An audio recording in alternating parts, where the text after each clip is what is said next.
Assalamualaikum warahmatullahi wabarakatuh. Saya Nina Nadia dengan NIM 12124131 dari Fakultas Ilmu Ekonomi dan Bisnis dan Ekonomi. Hari ini saya akan mempresentasikan hasil penelitian berjudul Integrasi Etika Bisnis dan CSR dalam Praktik Akuntansi Modern untuk memenuhi tugas besar mata kuliah Etika Bisnis dan Profesi Akuntansi. Akuntansi kontemporer menghadapi tekanan etis besar. Skandal global mendorong fokus pada triple bottom line, yaitu profit, people, dan planet.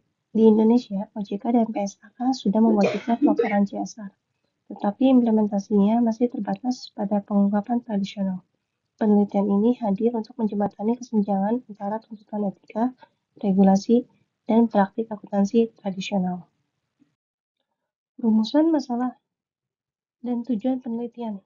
Rumusan utama kami adalah bagaimana etika bisnis dan CSR diintegrasikan ke dalam pelaporan keuangan dan keberlanjutan di Indonesia. Yang kedua, apa dampaknya terhadap kualitas akuntansi, transparansi, dan relevansi pada laporan. Tujuannya adalah mengidentifikasi mekanisme integrasi ini dan mengevaluasi efektivitasnya melalui sistem studi empiris.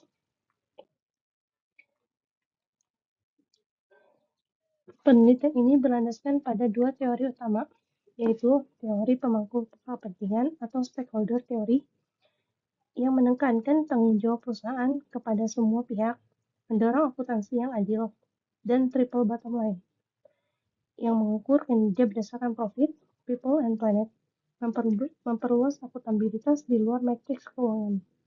Kerangka pemikiran kami menyimpulkan bahwa etika bisnis mempengaruhi implementasi dan pelaporan CSR yang pada akhirnya meningkatkan kualitas praktik akuntansi modern.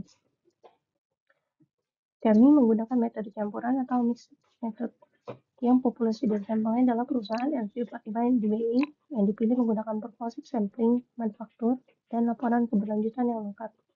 Data yang sekunder adalah laporan tahunan atau laporan keberlanjutan dan data keuangan yang didapat dari BI atau OJK. Analisis data kami menggunakan regresi linear berganda, diffuse untuk kuantitatif dan analisis konten tematik atau NPIVO untuk kualitatif mendalam.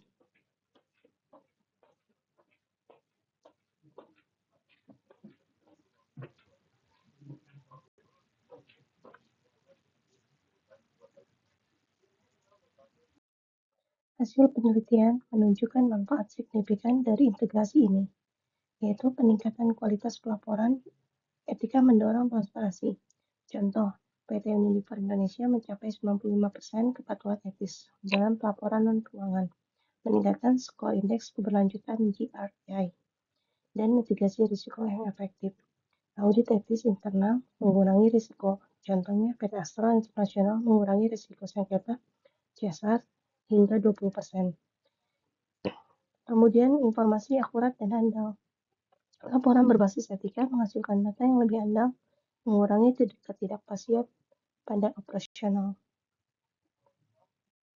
Studi kasus pada perusahaan Unilever, ada SLP pengurangan emisi sebesar 15%, dan Astra yang mengintegrasikan kode etik yang ketat. Alokasi CSR sebesar 2,5 triliun, membuktikan bahwa etika bisnis sebagai pendorong utama untuk membuat pelaporan keberlanjutan lebih tepat. Temuan ini selaras dengan teori TBL yang menegaskan bahwa etika bisnis memperkuat akuntansi kontemporer. Dengan demikian, hipotesis H1 kami dikonfirmasi. Adopsi CSR berbasis etika meningkatkan akurasi pelaporan akuntansi.